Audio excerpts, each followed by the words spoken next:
हस्तिनापुर के युवराज देवव्रत ने अपने स्तर से राज्य के बहुत से कार्यों को भली भांति संभालना आरंभ कर दिया था, जिससे राजा शांतनु के पास राज्य की बहुत कम जिम्मेदारियां रह गई थी। इस कारण राजा शांतनु प्रसन्न मन से अक्सर जंगल में शिकार खेलने चले जाया करते थे अथवा किसी रमणीय स्थल पर विचरण करने चले जाते थे। इसी तरह राजा शांतनु एक दिन यमुना नदी के तट पर विचरण कर रहे थे कि तभी उन्हें एक बड़ी ही अद्भुत सुगंध का आभास हुआ।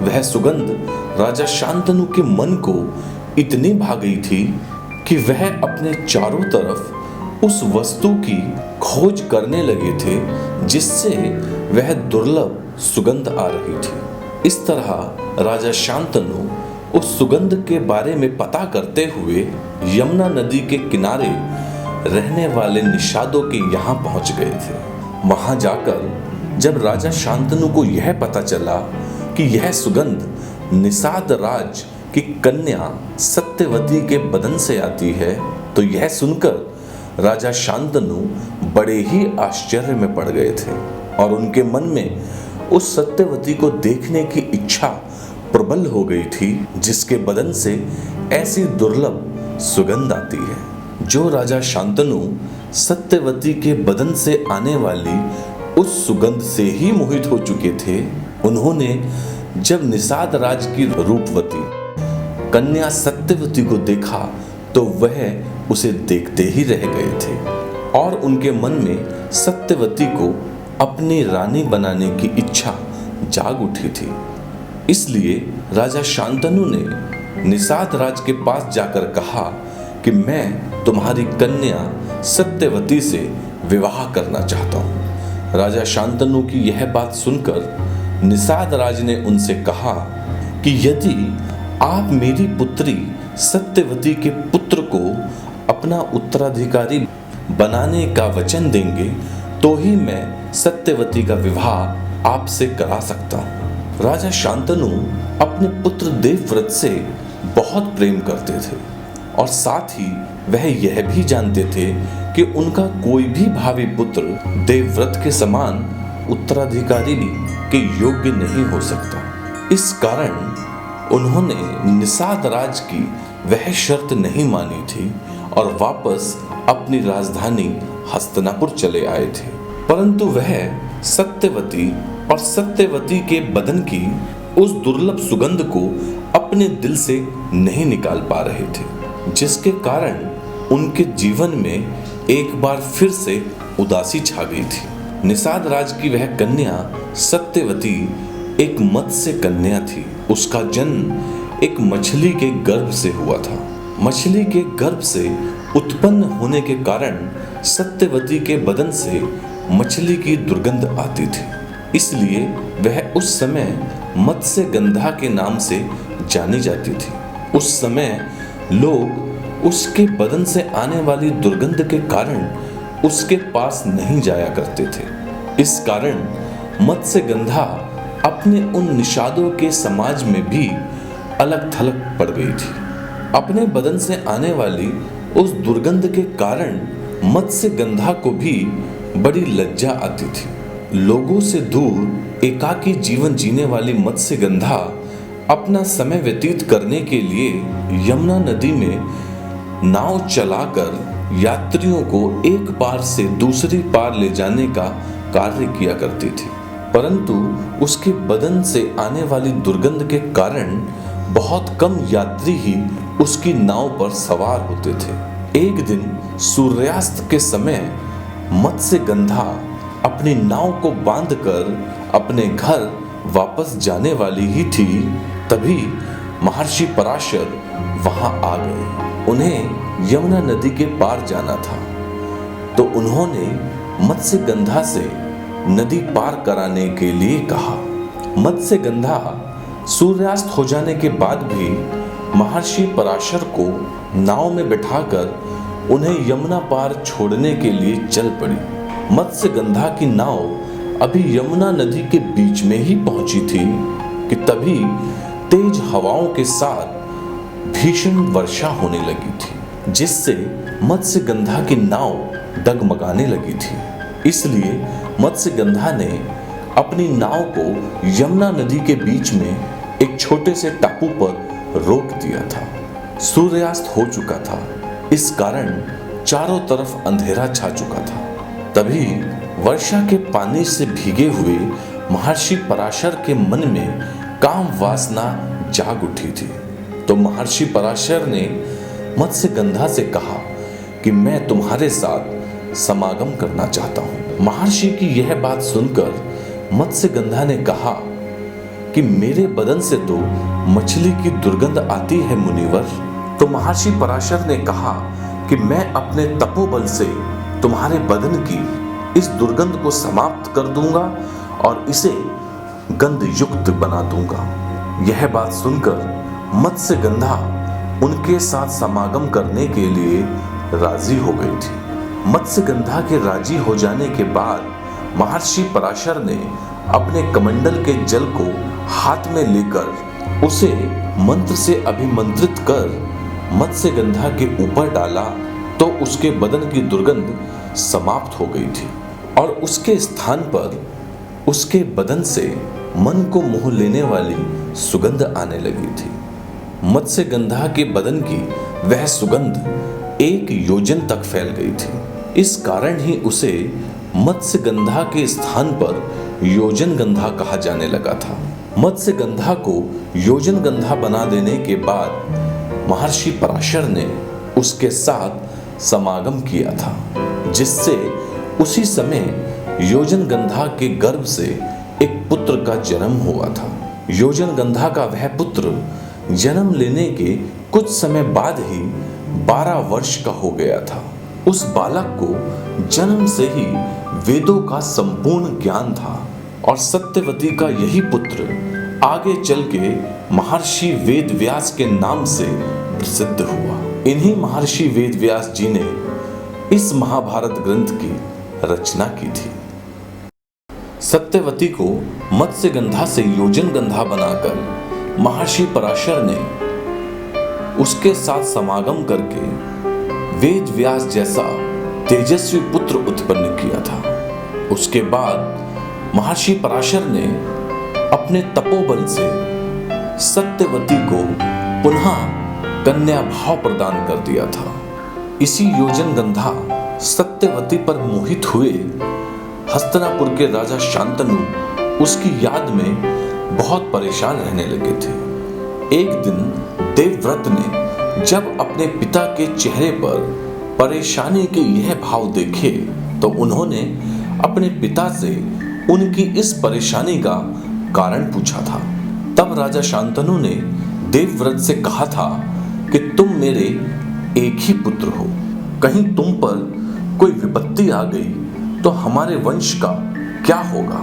बस यही सोचकर मैं अक्सर परेशान हो जाता हूँ। राजा शांतनु ने देवव्रत को अपनी परेशानी का जो कारण बताया था, उस कारण से देवव्रत संतुष्ट नहीं हुए थे। इसलिए देवव्रत अपने सूत्रों से अपने पिता की परेशानी का कारण तलाशने लगे थे तथा शीघ्र ही देवव्रत ने अपने गुप्तचरों और राज्य के मंत्रियों द्वारा इस बात का पता लगवा लिया था कि उनके पिता की परेशानी का कारण निषाद राज की वह पुत्री सत्यवती है, जिससे उसके पिता राजा शांतनु विवाह करना चाहते थे।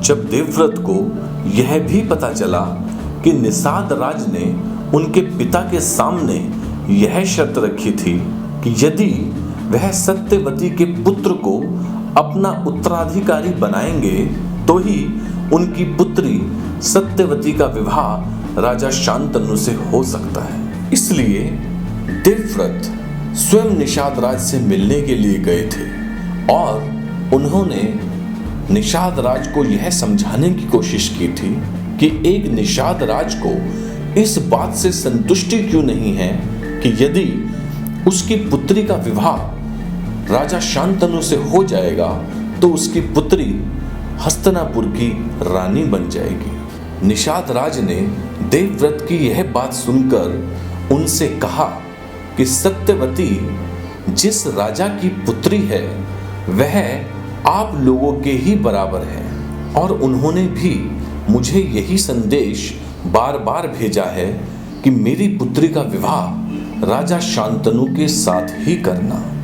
इसी कारण मैंने सत्यवती के इच्छुक देव ऋषि असित को भी विवाह के लिए मना कर दिया है। सत्यवती का पालन पोषण करने के नाते मैं भी सत्यवती का पिता ही हूं, और मेरी यही शर्त है कि हस्तिनापुर का राज्य मेरी पुत्री सत्यवती के पुत्र को ही मिले।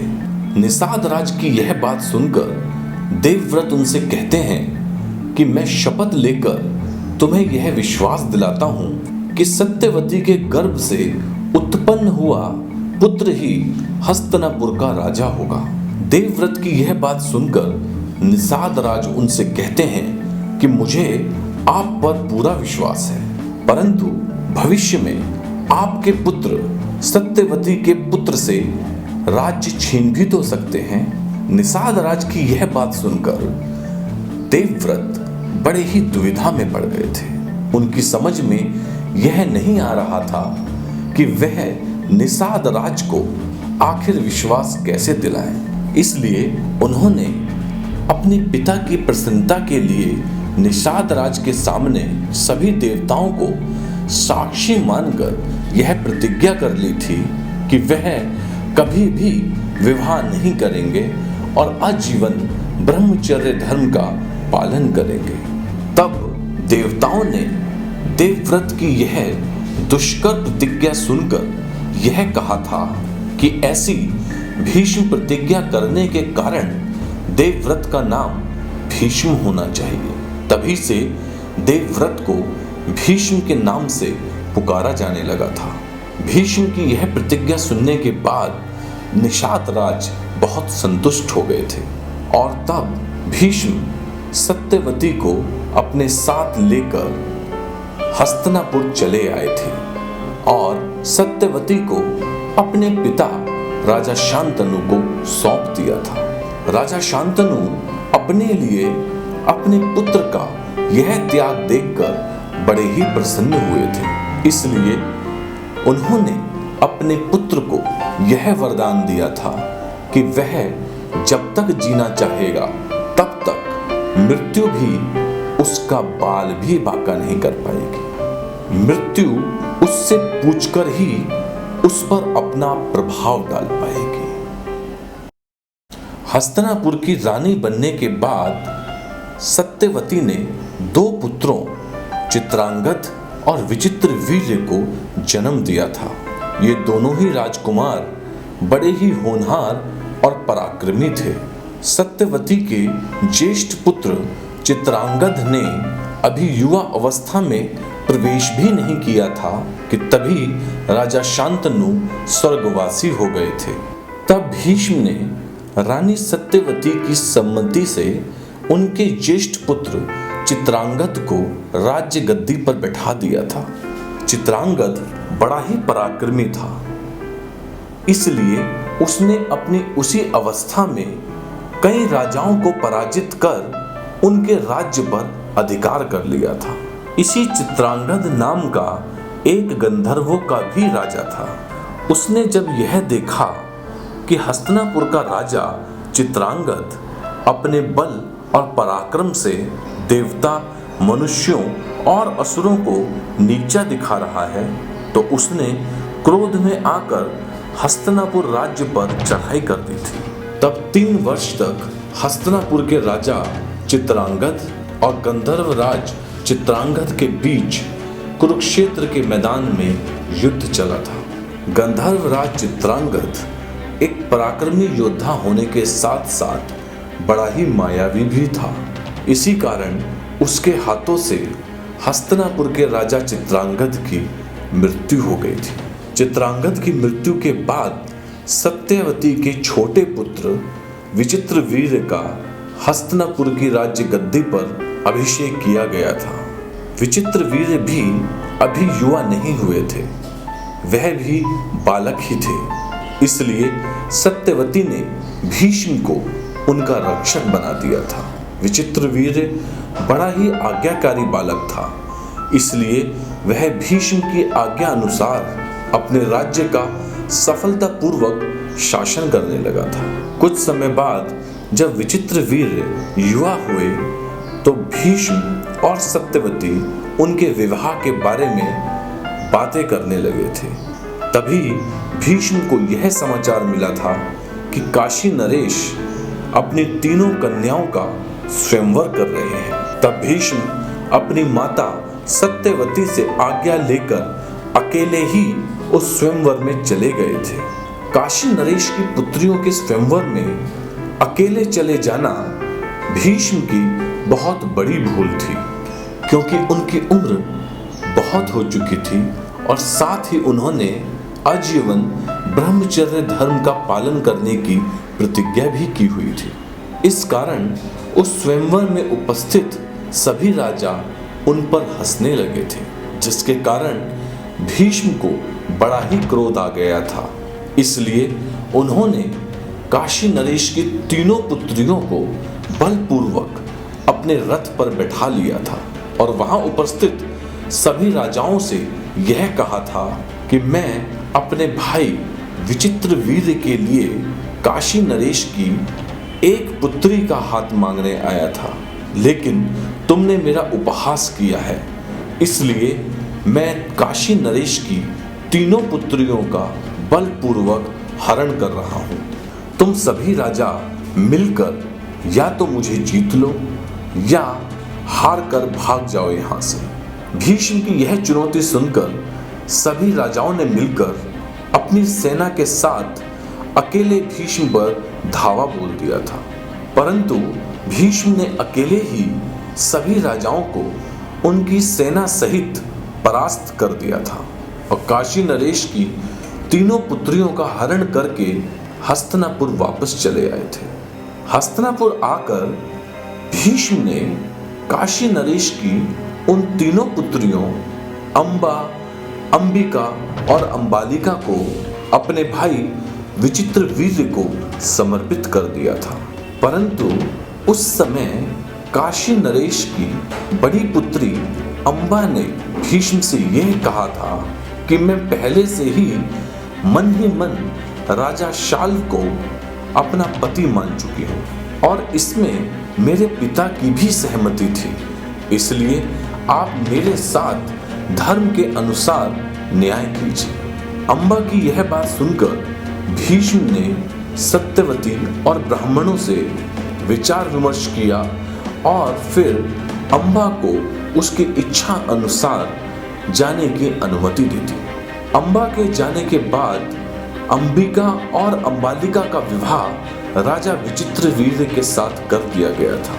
अंबिका और अंबालिका जैसी पत्नियों को पाने के बाद राजा विचित्रवीर्य बड़ा ही काम आसक्त हो गया था। इस कारण वह विवाह के 7 वर्षों के बाद 6 रोग से पीड़ित हो गया था। राजा विचित्रवीर्य की बहुत चिकित्सा कराई गई, परंतु वह स्वस्थ नहीं हो पाया और उसी 6 रोग के कारण मृत्यु को प्राप्त हो गया था।